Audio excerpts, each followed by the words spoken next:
Hi everyone, welcome to Achievers Academy. आज हम देखेंगे मॉडर्न पीरियोडिक टेबल। अभी तक हमने मैंडली पीरियोडिक लॉ देख लिया, साथ ही हमने देख लिया न्यूलैंड्स का ऑक्टेव लॉ प्लस डावर्नियर ट्रायड्स। आज हम देखने वाले हैं मॉडर्न पीरियोडिक टेबल। तो शुरू करते हैं वीडियो बिना किसी देरी के। और यहाँ पर आपको बहुत सारे रीजनिंग क्वेश्चंस आते हैं, इसलिए बहुत ध्यान से वीडियो देखना है। तो अब मैंडलीव के बाद हम क्या देखेंगे? Modern periodic table. हेनरी मोजले ने 1913 में ये शो किया कि जो एटॉमिक नंबर है, ठीक है, एटॉमिक नंबर है, वो एलिमेंट की फंडामेंटल प्रॉपर्टी ज़्यादा है than that of the atomic mass. अभी तक जितने भी केमिस्ट आए थे उन्होंने एटॉमिक मास को as the fundamental property consider किया था। ये तो याद ही होगा आपको कि एटॉमिक मास किसके बराबर मैंने बताया था आपको? Mass of neutron plus mass of proton. ठीक है, इन द सेंटर जो न्यूक्लियस में जो न्यूट्रॉन और प्रोटॉन है उनके मास के बराबर होता है आपका एटॉमिक मास। लेकिन जो एटॉमिक नंबर होता है ना, वो किसके बराबर होता है? इसको हम Z से रिप्रेजेंट करते हैं। ये बराबर होता है नंबर ऑफ प्रोटॉन्स के। ठीक है, तो उन्होंने इसी को ज़्यादा कंसिडर किया as the fundamental property of an element. तो मेंडलीव ने जो लॉ दिया था वो फिर क्या, वो मॉडिफाई हो गया और एटॉमिक नंबर को अडॉप्ट किया गया as the basis of the modern periodic table. ठीक है, और जो मॉडर्न पीरियोडिक लॉ बना, it is again very important कि मॉडर्न पीरियोडिक लॉ क्या है? Properties of elements are a periodic function of their atomic number. की जो प्रॉपर्टीज़ हैं एलिमेंट्स की, वो किसके पीरियोडिक फंक्शन है? एटॉमिक नंबर के। ठीक है, मीन्स जो एटॉमिक नंबर के हिसाब से उनका एक रेगुलर इंटरवल पर जो प्रॉपर्टीज़ हैं वो रिपीट होती हैं। Properties of elements are a periodic function of. तो मॉडर्न पीरियोडिक लॉ क्या कहता है? Properties of elements are a periodic function of their atomic number. अभी हमने देखा था जो मेंडलीव ने क्या कहा था कि properties of elements periodic function होते हैं उनके एटॉमिक मासेस के। यहाँ पर क्या आ गया कि प्रॉपर्टीज एलिमेंट्स के पीरियोडिक फंक्शन है एटॉमिक नंबर के। क्लियर हुआ? तो ये चीज़ ध्यान रखना, ये इंपॉर्टेंट लॉ है, इसको लर्न कर लेना है। ठीक है, अब ये तो याद होगा आपको कि जो एटॉमिक नंबर है, मैंने अभी आपको दोबारा बता दिया है कि जो प्रोटॉन्स का नंबर है वो एटॉमिक नंबर है, जो मास नंबर होता है वो मास ऑफ द न्यूट्रॉन और प्रोटॉन होता है। Now so atomic number gives us the number of protons in the nucleus of an atom and this number increases by 1 in going from one element to the next। तो जब modern periodic table आप देखोगे तो क्या देखोगे कि जैसे आप एक एलिमेंट से दूसरे एलिमेंट पर जाते हैं ये नंबर बाय 1 बढ़ता है। Elements when arranged in order of increasing atomic number lead us to the classification known as the modern periodic table. ठीक है, अब देखते हैं यहाँ पर prediction of the properties of elements could be made with more precision with when elements were arranged on the basis of increasing atomic number. अब ये एक एक्टिविटी है, इसको देख सकते हो आप। How were the position of cobalt and निकल resolved in the modern periodic table? How were the positions of isotopes of various elements decided in modern periodic table? अब देखो जो मॉडर्न पीरियोडिक टेबल है उसमें कोबाल्ट और निकल की position कैसे रिजॉल्व हुई। यहाँ पर देखो ये आपकी मॉडर्न पीरियोडिक टेबल है और ये कोबाल्ट है आपका और ये निकल है। कोबाल्ट का 27 एटॉमिक नंबर, निकल का 28 है, तो कोबाल्ट ऑटोमेटिकली निकल के पहले आ गया। और आप देख सकते हो ये अगेन रोडियम और इरिडियम के साथ हो गया, ये पैलेडियम और प्लेटिनम के साथ जैसे था मेंडली पीरियोडिक टेबल में वैसे ही। लेकिन ये कोई अब इसमें ड्रॉबैक नहीं रहा क्योंकि यहाँ पर ये एटॉमिक नंबर से ही अरेंज हुआ है।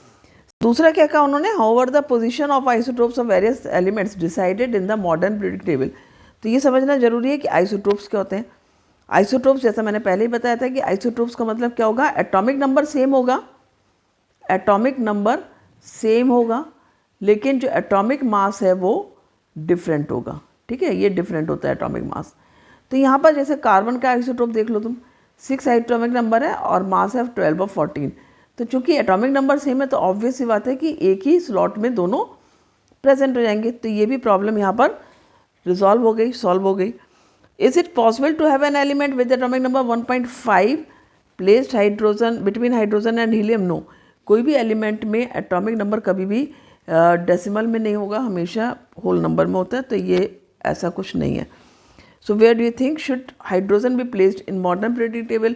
तो यहाँ पर चूंकि इंक्रीजिंग ऑर्डर में है तो ऑब्वियस सी बात है हाइड्रोजन का जो एटॉमिक नंबर है वो 1 है, तो फर्स्ट प्लेस पर ही ये आएगा जैसा कि ये प्लेस की गई है। ठीक है, तो इस तरह से क्या हुआ, जो भी ड्रॉबैक हमने देखे थे मैंडली प्रिडिक्ट टेबल में, वो यहाँ पर एक तरह से उनको टेक केयर किया गया या उनको रिजॉल्व कर दिया गया। फिर है यहाँ पर positions of elements in the modern predict table. अब किस तरह से एलिमेंट्स को प्लेस किया गया है, ठीक है। बहुत इंपॉर्टेंट क्वेश्चंस आते हैं इनमें, और ये आपकी एक्टिविटी बेस्ड आपने देख रहे हो यहाँ पर एक्टिविटीज़ दी हुई है, इनको बहुत पढ़ना जरूरी है, इन्हीं के ऊपर क्वेश्चंस आते हैं। The modern predict table has 18 vertical column as groups and 7 horizontal rows as period, ठीक है। ये आपकी टेबल है, ये यहाँ पर देख सकते हो आप, ये फर्स्ट ग्रुप है और ये 18 ग्रुप है, तो यानी कि 18 ग्रुप है और 7 हॉरिजॉन्टल पीरियड है, 1 2 3 4 5 6 7। Clear? Now let us see what decide the placing of an element in the certain group and period. ये पूछा भी जाता है आपको कि किस तरह से आप ग्रुप या पीरियड में प्लेस करोगे। तो यदि आपने सारी एक्टिविटीज समझ ली ध्यान से, you can do it easily. पहले एक्टिविटी है, look at the group 1 of the modern predict table and name the elements present in it. Write down the electronic configuration of the first 3 elements of the group 1। What similarity do you find in their electronic configuration. तो कौन सा group देखना है आपको, first group देखना है, उसके 3 element का आपको इलेक्ट्रॉनिक कन्फिगरेशन लिखना है और उसमें क्या सिमिलरिटी है ये देखना है, और how many valence electrons present हैं वो देखना है। तो देखो फर्स्ट ग्रुप हमारा ये हो गया। फर्स्ट ग्रुप में हमने 3 एलिमेंट लिखना है। हम एक लिथियम लिख लेते हैं यहाँ पर, ठीक है। लिथियम है, सोडियम है एंड पोटेशियम है। लिथियम का एटॉमिक नंबर कितना है, देखो 3 है। 3 का मतलब क्या हो गया, कन्फिगरेशन 2 1 हो गया। सोडियम का 11 है, इसका कन्फिगरेशन क्या हो गया, 2 8 1 हो गया। पोटेशियम का है 19, कन्फिगरेशन क्या हो गया, 2 8 8 एंड 1 हो गया।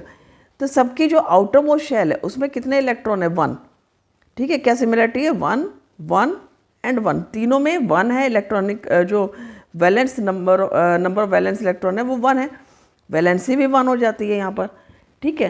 तो सिमिलरिटी क्या है, number of valence electrons, right, ठीक है। और जो नंबर ऑफ वैलेंस इलेक्ट्रॉन्स है वो कितना है, 1, राइट। नंबर ऑफ जो इलेक्ट्रॉनिक कन्फिगरेशन आप लिख सकते हो यहाँ पर, सिमिलरिटी ये भी लिख सकते हो कि सब में जो आउटर मोस्ट शेल है उसमें सेम नंबर ऑफ इलेक्ट्रॉन्स हैं, वही वैलेंस इलेक्ट्रॉन्स हैं, सिंपल सी बात है। You will find that all these elements contain the same number of valence electrons. Similarly, you will find that the elements present in any one group of the same number of valence electrons. For example, अब देखो यहाँ पर इन्होंने एक और group की बात करी है जो कि 17th ग्रुप है।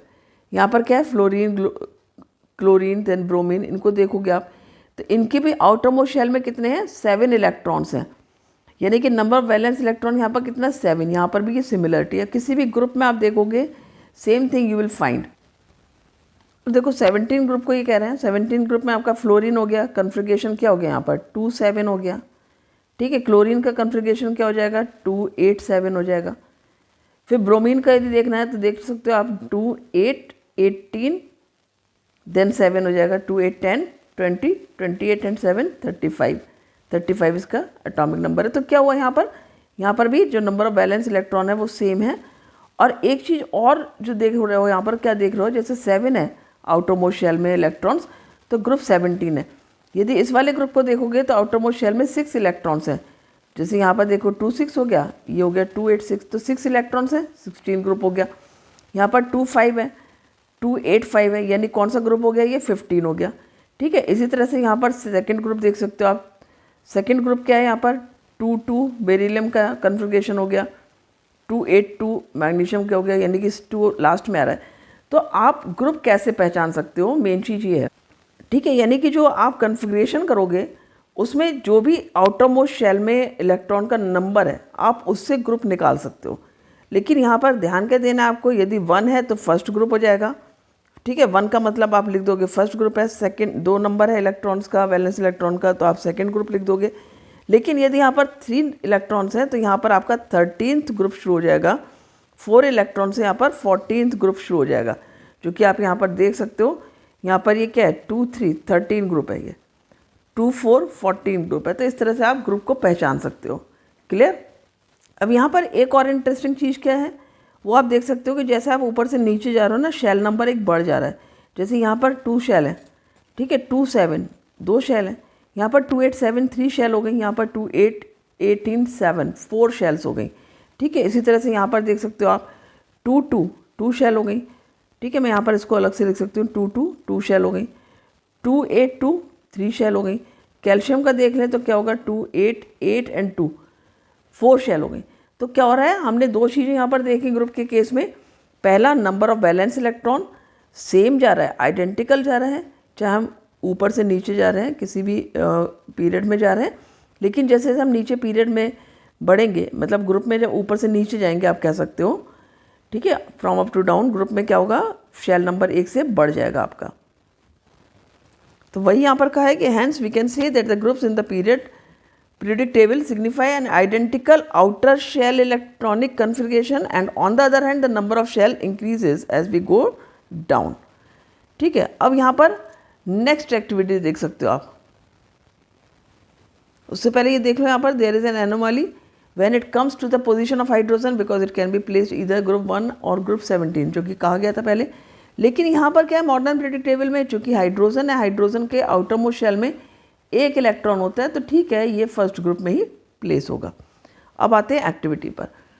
If you look at the modern periodic table you will find that the elements lithium, beryllium, boron, carbon, nitrogen, oxygen, fluorine and neon are present in the second period. अब वो कह रहे हैं कि इनका configuration लिखना है आपको, and do these elements also contain the same number of valence electron. आपको देखना है कि क्या इनका वैलेंस इलेक्ट्रॉन का नंबर सेम है जैसे हमने ग्रुप में देखा, और क्या इनकी शेल नंबर सेम है। देखते हैं, पहले हम देखते हैं सेकंड जो ग्रुप पीरियड हमारा लिथियम। ठीक है, तो लिथियम का जो हमारा कन्फिग्रेशन होगा वो क्या होगा, यहाँ पर 3 है एटॉमिक नंबर, मैं यहाँ पर लिख देती हूँ 2 1 हुआ। बेरिलियम का 2 2 हो गया। ठीक है, फिर हम आते हैं इधर, बोरॉन 2 3 हो गया, कार्बन 2 4 हो गया, नाइट्रोजन 2 5 हो गया, ऑक्सीजन 8 है 2 6 हो गया, फ्लोरीन 9 है 2 7 हो गया, नियॉन 10 है 2 8 हो गया। तो बहुत इंटरेस्टिंग है ये। यहाँ पर क्या देख रहे हो कि नंबर ऑफ वैलेंस इलेक्ट्रॉन, यहाँ 1 था, फिर 2 था, फिर 3 हुआ, 4 हुआ, 5 6 7 8, यानी number of valence electron by 1 बढ़ रहा है। लेकिन जो शेल्स हैं वो सेम है, यानी 2 shell 2 shell 2 shell 2 shell 2 shell, हर एक पीरियड में, हर एक ग्रुप में जो है वो एक ही पीरियड में शेल नंबर सेम है।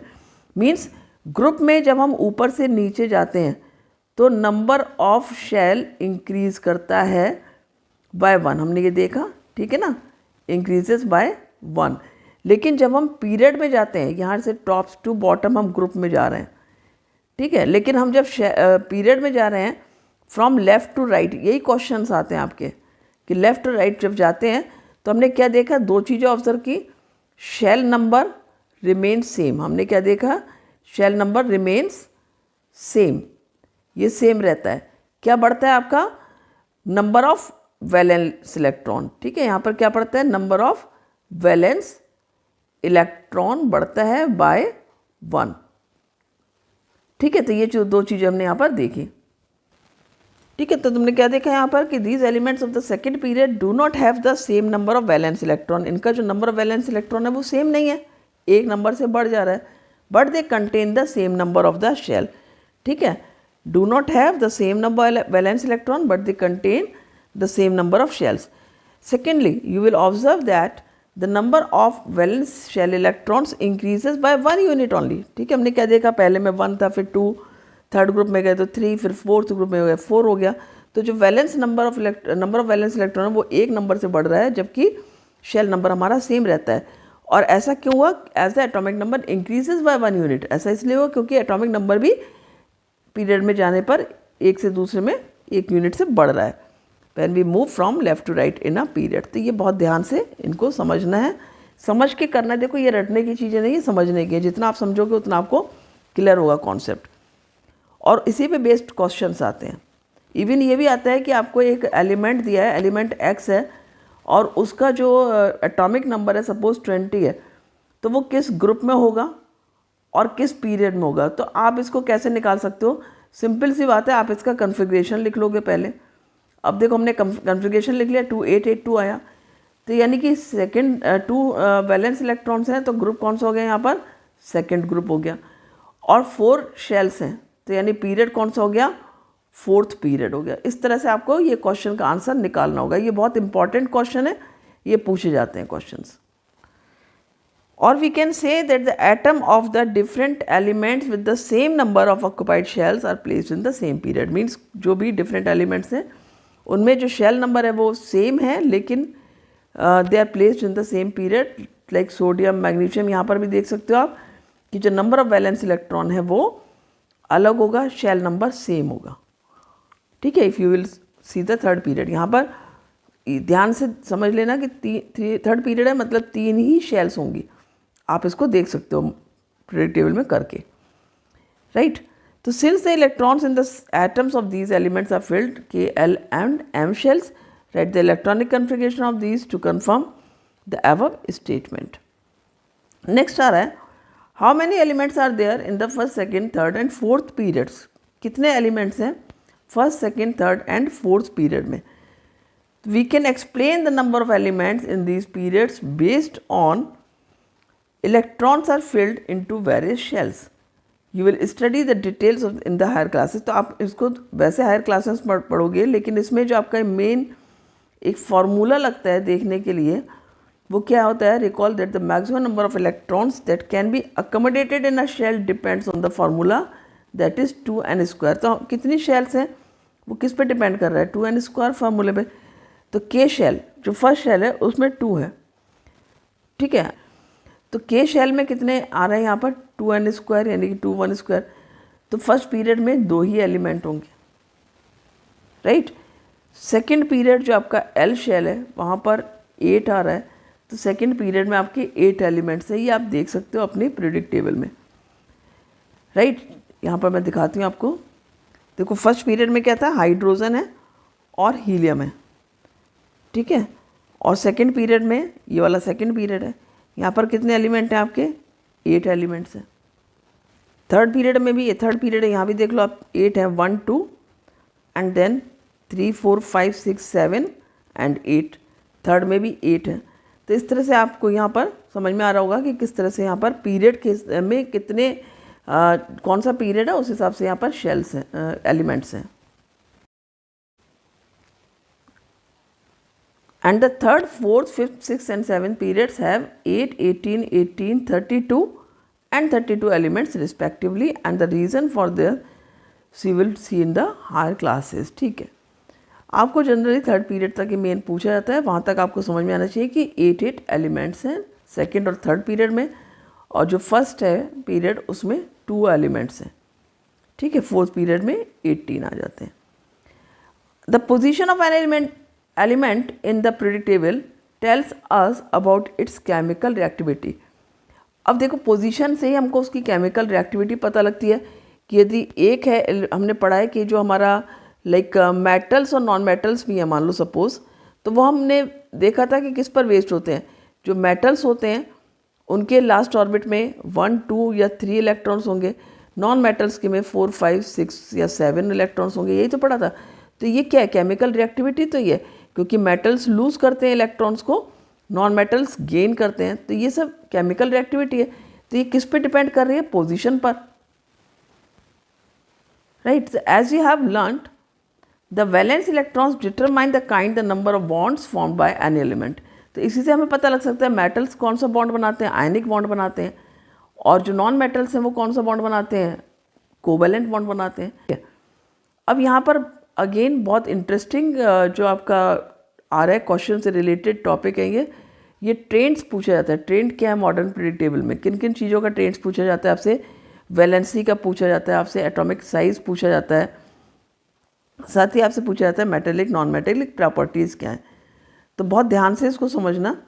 देखो पहले हम पढ़ रहे हैं वैलेंसी. वैलेंसी का ट्रेंड क्या, जो ट्रेंड है वो क्या है.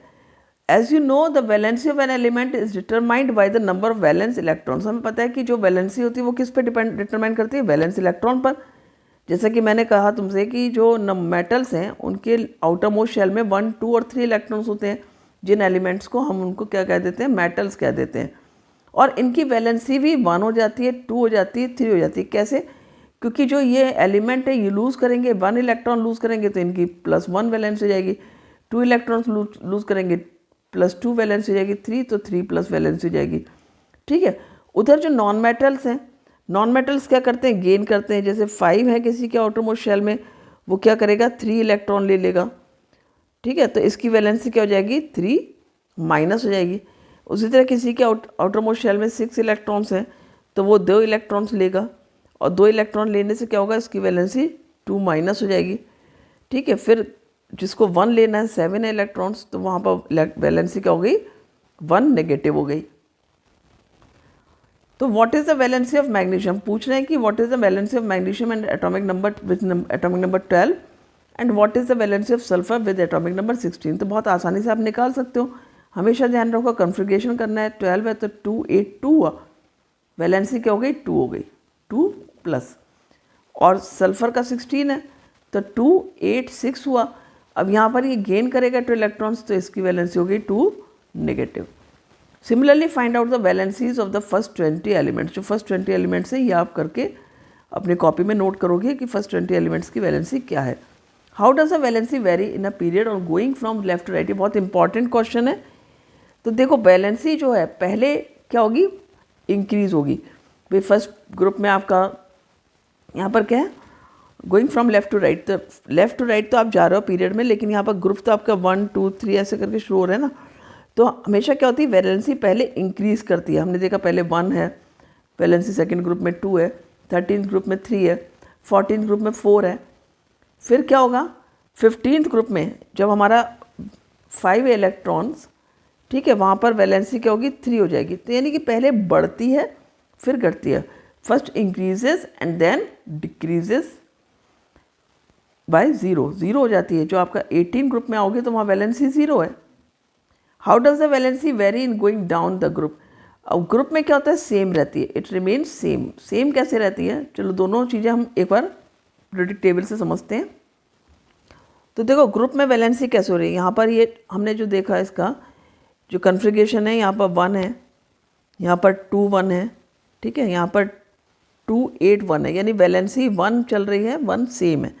लेकिन पीरियड में क्या हो रहा है, यहाँ पर इसका देखूंगी मैं तो 2 1 है, यहाँ पर 2 2 है, यहाँ पर वैलेंसी 1 है, यहाँ पर वैलेंसी 2 है। इसी तरह से यहाँ पर क्या हुआ, 2 3 है, वैलेंसी 3 हो गई, फिर 2 4 है, वैलेंसी 4 हो गई। लेकिन यहाँ पर क्या है, 2 5 है, तो ये तो 3 इलेक्ट्रॉन्स लेगा ना, तो वैलेंसी 3 नेगेटिव हो जाएगी। यहाँ पर आ रहा है समझ में, ध्यान आ रहा है ना। यहाँ पर 2 6 है, वैलेंसी क्योंकि 2 इलेक्ट्रॉन्स लेगा तो वैलेंसी 2 नेगेटिव हो जाएगी। फिर यहाँ पर 9 2 7 कन्फिग्रेशन है, वैलेंसी 1 माइनस हो जाएगी। और यहाँ पर 2 8 कन्फिग्रेशन है, वैलेंसी 0 हो जाएगी। तो पहले क्या हो रहा है, वैलेंसी पीरियड में क्या होता है, पहले बढ़ेगी, ठीक है ना, फर्स्ट इंक्रीजेस, पहले क्या होती है, बढ़ती है, एंड देन डिक्रीजेस, ये ध्यान रखना है आपको, ठीक है। Valency first increases and then decreases. और जो ग्रुप में है, ग्रुप में ये सेम रहती है, ग्रुप में it remains same, it remains same. तो ये ध्यान रखना है आपको। क्लियर हो गया वैलेंसी का ट्रेंड।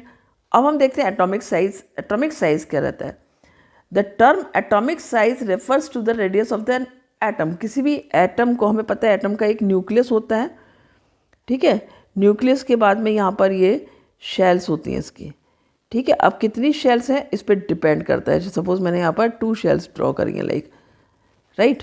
तो यहाँ ये जो सेंटर है ना, यहाँ से यहाँ तक की जो दूरी हो, एटॉमिक रेडियस जो हुआ, वही एटॉमिक साइज को आपके बताएगा। एटॉमिक साइज उसी से आपका डिसाइड होता है। तो the atomic size may be visualized as a distance between the centre of the nucleus and the outermost shell of an isolated atom. And जो एटॉमिक रेडियस होता है हाइड्रोजन का, उसका साइज होता है 37 पिकोमीटर। पिकोमीटर बहुत ही छोटी unit है। You can understand that 1 picometre is equal to होता है 10 to the power -12 मीटर। तो बहुत ही स्मॉल होता है एक atom. Let us study the variation of atomic size in the group in a period. अब यहाँ पर आप ग्रुप में और पीरियड में देखेंगे कि एटॉमिक साइज किस तरह वेरी करता है, किस समय बढ़ रहा है, किस समय घट रहा है, ठीक है। तो यहाँ पर एक्टिविटी में देखो, यहाँ पर एटॉमिक रेडाई पूछा है इन्होंने, of elements of the second period are given below. ये बोरॉन हो गया, बेरिलियम, ऑक्सीजन, ये सब दिए हुए हैं, इनके एटॉमिक साइजेस दिए हैं। कहा है आपसे arrange them in decreasing order of their atomic radii. Decreasing order में लगाना है, तो सबसे पहले हम किसको लगाएंगे, सीधी सी बात है, हमने लगाया सबसे पहले लिथियम को लगाया, ठीक है। एंड देन आफ्टर लिथियम आ गया आपका बेरिलियम, देन आ गया आपका बोरॉन, यस करेक्ट। फिर क्या आएगा आपका, it is carbon, then nitrogen and then oxygen. अब are the elements now arranged in the pattern of a period in a period table, yes. यदि आप पीरियड में देखोगे ना तो ये सारे के सारे सेकंड पीरियड में अरेंज हैं, इसी तरह से एलिमेंट्स इसी सीक्वेंस में अरेंज्ड है। Which elements have the largest and the smallest atom, ठीक है। And how does the atomic radius change as you go from left to right in a period. तो ये हमारे पीरियड यहाँ पर आए, आप देख सकते हैं यहाँ पर लिथियम हमने पहले अरेंज किया, फिर बेरिलियम किया, then boron, carbon, nitrogen and oxygen. तो एक ही पीरियड में, सेकंड पीरियड में है और एक के बाद एक पूरा प्रॉपर अरेंज इसी सीक्वेंस में है। तो यहाँ पर देखोगे क्या आप, you will see that the atomic radius decreases in moving from left to right along a period. ये बहुत इंपॉर्टेंट है, इसको भी आपको लर्न कर लेना है क्योंकि ये ट्रेंड पूछा जाएगा तो आपको ध्यान होना चाहिए कि एटॉमिक रेडियस डिक्रीज होगा, यानी लिथियम का एटम बड़ा होगा, it will be the largest, then oxygen will be the smallest. यदि हम देखेंगे क्यों होगा ऐसा, देखो ये भी रीज़न पूछा जाता है, आपको याद होना चाहिए, याद कर लेना इसको अच्छे से। This is due to an increase in the nuclear charge which tends to pull the electrons closer to the nucleus and reduces the size of the atom. देखो यहाँ पर क्या है, लिथियम का जो एटॉमिक नंबर है वो 3 है, बेरिलियम का 4 है, बोरॉन का 5 है, कार्बन का 6 है। तो इस तरह से ये बढ़ते जा रहे हैं, नाइट्रोजन का 7 एंड ऑक्सीजन का 8 है। ये एटॉमिक नंबर है, यानी ये किसका नंबर हुआ, number of proton. Number of proton, number of neutron equal होते हैं भाई, नंबर ऑफ प्रोटॉन इक्वल होता है आपके नंबर ऑफ इलेक्ट्रॉन के। तो सेंटर में क्या है आपका, न्यूक्लियस में प्रोटॉन है, प्रोटॉन पॉजिटिवली चार्ज होता है, इलेक्ट्रॉन नेगेटिव चार्ज होता है। तो जो पॉजिटिव चार्ज है वो नेगेटिव चार्ज को अपनी ओर अट्रैक्ट करेगा। तो क्या होगा, शेल तो 2 ही हैं, यहाँ पर 2 1 है, ये 2 2 है, ये 2 3 है, दिस इज़ 2 4। तो शेल्स तो 2 ही हैं, लेकिन न्यूक्लियर चार्ज बढ़ता जा रहा है। तो क्या होगा, वो अपनी ओर एटम का जो ऑर्बिट है बाहर वाली, जो सेकेंड ऑर्बिट होगी, उसको न्यूक्लियस अपनी ओर खींचेगा और जिस वजह से साइज़ छोटा होगा। आई होप समझ में आ गया होगा बहुत अच्छे से। बढ़ते आगे, नेक्स्ट एक्टिविटी है आपकी study the variation in the atomic radius of the first group elements. अब यहाँ पर देखो हमने पीरियड में देख लिया सीक्वेंस की साइज़ छोटा हो रहा है, पीरियड में क्या होगा उसके लिए एक्टिविटी दी है इन्होंने। ग्रुप 1 के एलिमेंट्स दिए हैं यहाँ पर, सोडियम है, लिथियम है, रुबिडियम, सीजियम एंड पोटेशियम। इनके एटॉमिक मासेस रेडियस दिया हुआ है। कहा है आपसे नेम द एलिमेंट्स, ठीक है, which have the smallest and the largest atom. तो यहाँ पर क्या करना है आपको, पहले इनको इंक्रीजिंग ऑर्डर में लगाना है। वहाँ पर हमने डिक्रीजिंग ऑर्डर में किया था ना, यहाँ पर arrange them in the increasing order. तो सबसे पहले हमें सबसे छोटा एलिमेंट लेना है, तो लिथियम है यहाँ पर सबसे स्मॉल साइज़। लिथियम के बाद कौन सा आ रहा है आपका, सोडियम आ रहा है, करेक्ट हो गया। तो इसको मैं नीचे ही लिखती हूँ क्योंकि यहाँ पर ये ग्रुप की बात चल रही है, तो आपको ईजी रहेगा समझने में, ठीक है। लिथियम के बाद क्या है आपका, सोडियम आया, फिर क्या आ गया आपका, पोटेशियम आ गया, देन क्या आ गया आपका, रुबिडियम आ गया, एंड देन आपका सीजियम आ गया, ठीक है। तो यहाँ पर क्या हो रहा है कि यदि आपने देखा तो ये हमने इंक्रीजिंग ऑर्डर में इसको हमने अरेंज कर दिया, क्लियर हो गया। अब वो कह रहे हैं कि किसका सबसे बड़ा साइज़ है, किसका सबसे छोटा। तो यहाँ पर ये स्मॉल साइज़ है, ये सबसे बड़ा साइज़ है। ऐसा क्यों है, क्योंकि यदि हम देखेंगे लिथियम की शेल्स ओनली 2 हैं, साइज़ बढ़ता जा रहा है। सोडियम की शेल्स कितनी होंगी, 281, एटॉमिक नंबर के हिसाब से कर रहे हैं हम ये, इसकी होगी 2881। तो सीधी सी बात है कि जैसे जैसे शेल नंबर बढ़ेगा उसका साइज़ बढ़ता जाएगा, क्योंकि साइज़ क्या है, सेंटर से डिस्टेंस है आउटर मोस्ट शेल की। तो शेल्स यहाँ पर 2 ही शेल हैं, तो ये डिस्टेंस छोटी होगी, फिर 3 शेल होंगी और बड़ी होगी, 4 शेल होगी और बड़ी होगी, 5 शेल होंगी तो और बड़ी होगी, ठीक है। तो जैसे जैसे हम ग्रुप में जाएंगे साइज़ वेरी करेगा। तो यहाँ पर क्या देख रहे हो आप, अगेन ये लर्न कर लेना आपको, atomic size increases down the group. जैसे जैसे आप ग्रुप में नीचे जाओगे साइज़ बढ़ेगा। और ऐसा क्यों होता है, this is because new shells are being added, क्योंकि यहाँ पर शेल बढ़ती जा रही है। यहाँ 2 शेल थी, यहाँ 3 हो गई, या 4 हो गई, आगे 5 होंगी, 6 होंगी, लाइक। तो as we go down the group and this increases the distance between the outermost electrons and the nucleus, ठीक है। और उसकी वजह से क्या होगा, एटॉमिक साइज इंक्रीज करेगा in spite of nuclear charge. यहाँ भी देखो न्यूक्लियर चार्ज यहाँ भी बढ़ रहा है और अच्छा भला बढ़ रहा है, वहाँ तो सिंगल प्रोटॉन के नंबर से बढ़ रहा था, यहाँ पर तो आपका देखो 8 इलेक्ट्रॉन से बढ़ जा रहा है यहाँ पर साइज़, लेकिन उसके बावजूद भी यहाँ पर एटॉमिक साइज़ जो है वो बढ़ रहा है। क्यों? क्योंकि शेल्स बढ़ती जा रही हैं। शेल्स बढ़ने की वजह से क्या होगा, हमेशा ध्यान रखो कि जो फोर्स ऑफ अट्रैक्शन है एक तरह से सेंटर से और जो आउटर मोस्ट शेल है उसके बीच में जो फोर्स ऑफ अट्रैक्शन है वो कम होगा तो वो पुल नहीं होगा, यहाँ पर पुल नहीं हो पाएगा ज़्यादा। क्लियर? थर्ड ट्रेंड क्या है यहाँ पर, metallic and non metallic properties. कि मेटेलिक प्रॉपर्टीज़ और नॉन मेटेलिक प्रॉपर्टीज़ हम कैसे देखेंगे, पीरियड में या ग्रुप में। Examine elements of the third period and classify them as metals and non metals. ठीक है, हमें पता है जो लेफ्ट साइड होंगे वो मेटल्स होते हैं, राइट साइड हमारे नॉन मेटल्स हैं। On which side of the period table do you find metals, obvious सी बात है on left side. On which side do you find the non metals, obvious सी बात है on the right hand side. As we can see, the metals like sodium and magnesium are towards the left hand side of the periodic table, while the non-metals like sulfur, chlorine are found on the right hand side. In the middle we have silicon, which is classified as a semi-metal or metalloid, which because it exhibits some properties of both metals and non-metals. हमें पता है बीच में एक zigzag form में क्या होते हैं आपके नॉन मेटोलाइट्स होते हैं, और ये मेटोलाइट्स होते हैं वो एग्जिबिट करते हैं प्रॉपर्टीज़ मेटल्स की भी नॉन मेटल्स की भी। So in the modern periodic table a zigzag line separates metals from the non metals and these border line elements जो कि आपके मेटलॉइड हैं वो क्या आपके boron, silicon, germanium, arsenic, antimony, tellurium and polonium etcetera are the intermediate in properties and are called metalloids और the semi metals. ठीक है, now as you have seen in this okay, metals tends to lose electrons while forming bonds। तो ये हमने देख ही लिया है कि लूज करते हैं और इलेक्ट्रोपॉजिटिव हो जाते हैं नेचर में। तो अब है कि how do you think the tendency to lose electrons changes in the group. अब जो लूज करने की इलेक्ट्रॉन की टेंडेंसी है वो किस तरह से ग्रुप में चेंज होगी, मीन्स बढ़ेगी ऊपर से नीचे जाने में, वेदर इंक्रीज होगी या फिर डिक्रीज होगी, and how will this tendency change in a period. तो देखो कोई भी चीज़ है, जैसे सपोज शेल्स बढ़ रहे हैं ना, तो सेंटर से शेल्स की दूरी बढ़ रही है, तो ऑब्वियस सी बात है कि ग्रुप में ये टेंडेंसी बढ़ेगी। और पीरियड में क्योंकि शेल्स बराबर हैं और न्यूक्लियर चार्ज बढ़ रहा है तो वो पुल कर रहा है अपनी ओर शेल्स को न्यूक्लियस, तो यहाँ पर जो है वो डिक्रीज होगी। तो as the effective nuclear charge acting on the valence shell electron increases across a period. ठीक है, जो इफेक्टिव न्यूक्लियर चार्ज है बढ़ रहा है, यानी कि एटॉमिक नंबर बढ़ रहा है, नंबर प्रोटॉन्स, नंबर न्यूट्रॉन्स बढ़ रहा है, लेकिन शेल नंबर सेम है, तो tendency to lose electron will decrease here. यहाँ पर क्या है, पीरियड में the tendency to lose electrons decreases, ध्यान रखना है। जबकि down the group the effective nuclear charge experienced by valence electrons in decreasing because the outermost electrons are farther away from the nucleus. जो मैंने बताया क्योंकि दूर हो जाएंगे वो न्यूक्लियस से तो इजीली वो लूज़ कर पाएंगे इलेक्ट्रॉन्स को, and therefore these can be lost easily, right.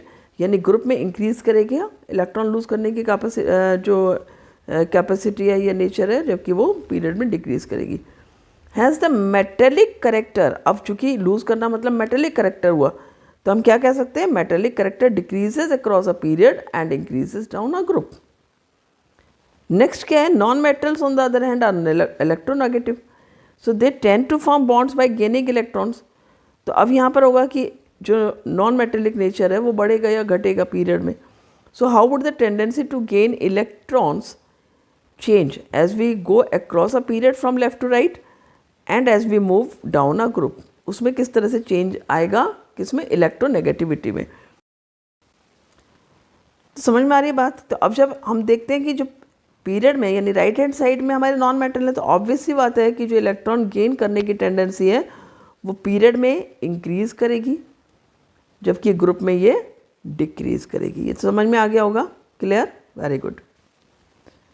Now as the trend in the electronegativity show, non-metals are found on the right hand side of the periodic table towards the top। ठीक है, so these trends also help us to predict the nature of the oxide formed by the elements, because it is known to you that the oxides of metals are basic and the non-metals are acidic in general। तो इन्हीं trends हम देख सकते हैं कि किन के oxide acidic होंगे, किन के बेसिक होंगे। राइट साइड में जो एलिमेंट्स हैं उनके ऑक्साइड एसिडिक होंगे क्योंकि नॉन मेटल होंगे, वहाँ नॉन मेटेलिक नेचर होगा, और जो लेफ्ट साइड के हैं उनके बेसिक होंगे क्योंकि मेटेलिक नेचर होगा। क्लियर हुआ? Very good. तो इसी के साथ हमारा ये चैप्टर कंप्लीट हो जाता है। आई होप आपने बहुत अच्छे से समझा होगा। तो मिलते हैं नेक्स्ट वीडियो में इसके क्वेश्चंस के साथ में, और वीडियो देखने के बाद में एक बार एनसीईआरटी से पढ़ना जरूर, that is very very important. So thank you for watching the video.